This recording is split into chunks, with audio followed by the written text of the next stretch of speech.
Good afternoon, everyone, and thank you for being with us. The Secretary General and the Prime Minister will make brief opening remarks, and then we'll have time for just a couple of questions. Secretary General, please. Prime Minister Bagtadze, it's a great pleasure and honor to welcome you here to the NATO headquarters, to this new building, and also to express my gratitude to Georgia and to you personally for the many contributions you are making to NATO missions and operations, to our NATO response force, and to our partnership in general. And we are extremely grateful for the close cooperation and for all the things we do together, because that's good for NATO and it's good for Georgia. Especially, I would like to in particular mention your contribution to our rescue support mission in Afghanistan. Georgia has for many years been one of the largest force contributors to the rescue support mission, and your brave troops have helped us prevent Afghanistan once again becoming a safe haven for international terrorism. And I also appreciate the fact that you are exercising together with the NATO troops. I have met the Georgian troops both in Afghanistan but also during NATO exercises. And the fact that you are part of the NATO response force shows that your troops, your forces, meet the highest standards of NATO and are able to participate in NATO exercises and missions and operations. We fully support Georgia's Euro-Atlantic aspirations. At the summit last week, all 29 allies reaffirmed that Georgia will become a member of NATO. This is in line with the decision we made at our Bucharest summit in 2008. And we will continue to work with you to prepare for membership. Georgia has made impressive progress on reforms, including on economic development, more effective security and defense institutions, and modernizing your armed forces. It is important that these efforts continue. The substantial NATO-Georgia package is already bolstering your country's defense reforms, including with the NATO-Georgia Joint Training Center outside Tbilisi. I also expect broad allied participation in next year's NATO-Georgia exercise. Today, we also discussed the security situation in and around the Black Sea region and Russia's substantial military buildup in the region. The Black Sea is of strategic importance, and NATO and Georgia are stepping up our cooperation in the area, with training for Georgian Coast Guard boarding teams, with more interaction between Georgian and NATO naval forces, and with cooperation between Georgia's Joint Maritime Operations Center and the NATO Shipping Center. So, Prime Minister, NATO is united in our support for Georgia's security and its territorial integrity within its internationally recognized borders. This includes the regions of Abkhazia and South Ossetia. And we call on Russia to withdraw its forces from your country. So, Prime Minister, once again, thank you for being here at the NATO headquarters today. The relationship between NATO and your country is stronger than ever. So once again, welcome. Thank you, dear Secretary General, for these very supportive and kind words. And on my first official visit to Brussels as the Prime Minister of Georgia, we have held a very fruitful meeting with NATO. The government of Georgia is fully committed to achieve NATO membership. During the meeting, we have discussed the decisions made at the NATO summit. We have focused on how summit decisions move Georgia closer to NATO membership. We have also planned our coordinated efforts in this regard for the very near future. We have reviewed the most important practical deliverables of this summit. We are enhancing our cooperation on Black Sea security. We will have more active naval cooperation as well as extended mutual situational awareness. Speaking on defense reforms in Georgia and NATO's contribution in this regard, we have noted that a substantial NATO-Georgia package, the so-called SNGP, is delivering results. At the summit, we agreed to further enhance this process in areas like counter-mobility, secure communications, and cyber defense. Next year, we will host joint NATO-Georgia exercise, and NATO members pledge to participate broadly in this exercise.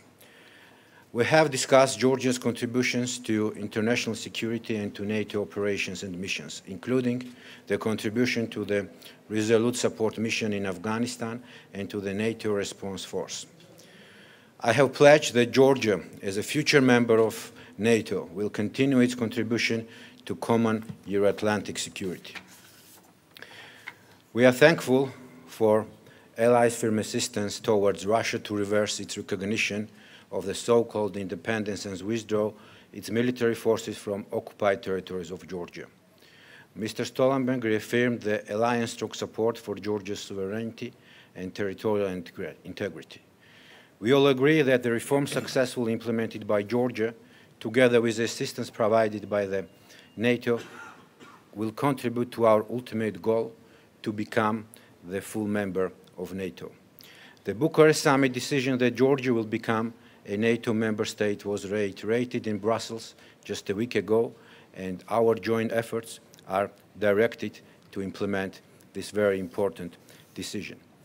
And once again, I would like to thank you, Mr. Stoltenberg, personally, for your continued support of Georgia on this very important path for our country and our nation. Thank you. Thank you very much. We'll go to questions. We'll begin with the lady in the white jacket, please. Rustavitu, Georgian TV company. I want to ask to both sides about Russia's Federation's president, Mr. Putin's statement about Georgia's membership.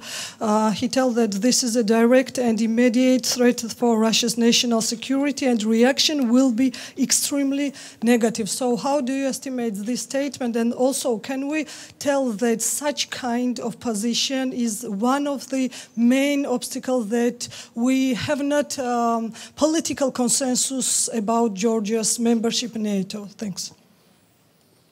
Russia has no right to decide on behalf of its neighbors. Russia has no right to decide what neighbors of Russia can do, because Georgia is a sovereign, independent nation, and Georgia has the right to decide its own path, including what kind of security arrangements Georgia wants to be part of.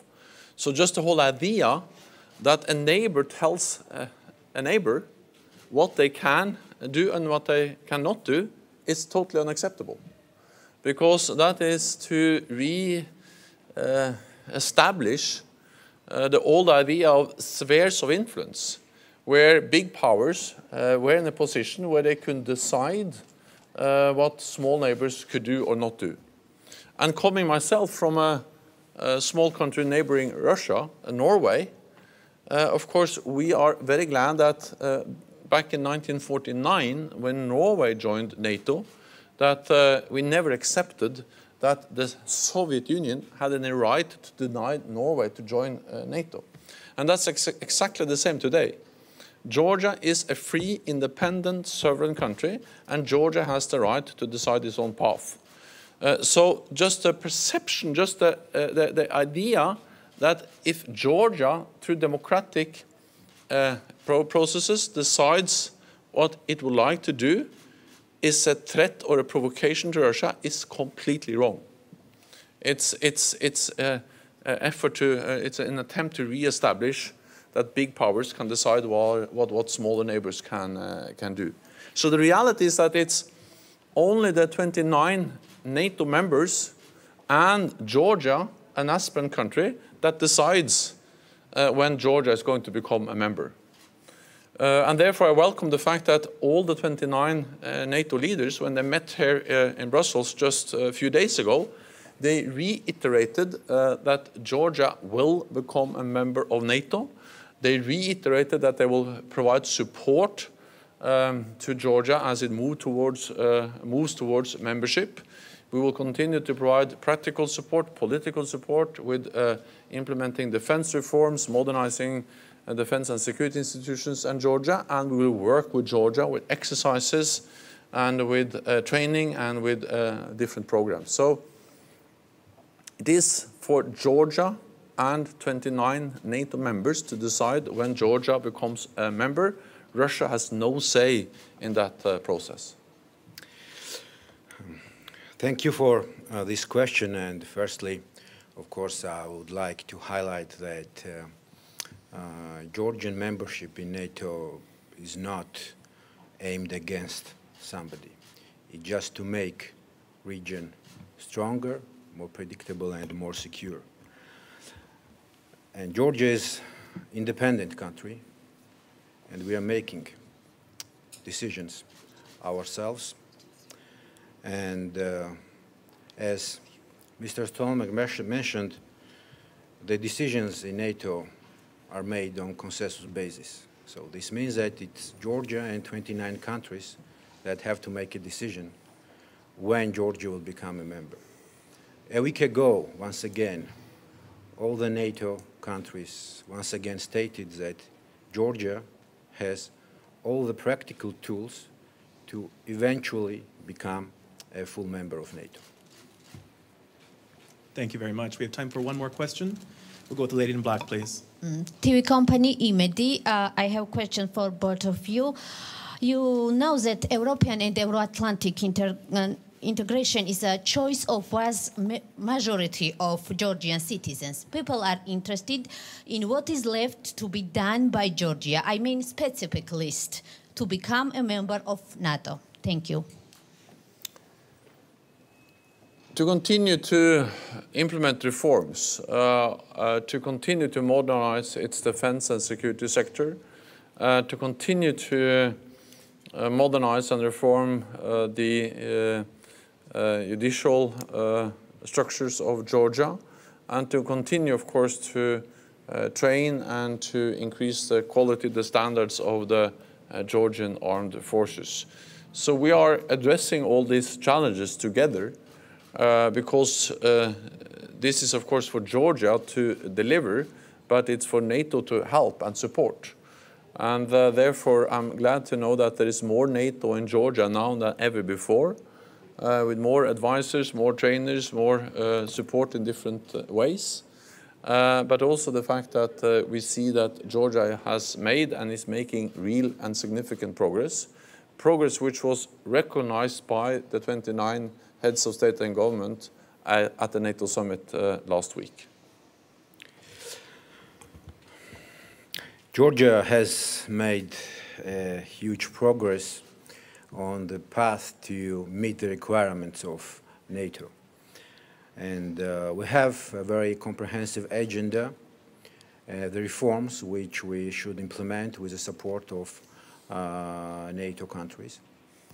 And of course, we do understand that this path is full of challenges, but as we have demonstrated in the past that we are actually very motivated to implement all the reform at the highest level possible. We're going to continue to do that. And I'm sure that the new wave of reforms, which we will implement in the nearest future, will be implemented at the highest level possible with the support of our friends from NATO. Thank you. That's all we have time for. Thank you all very much. Thank you.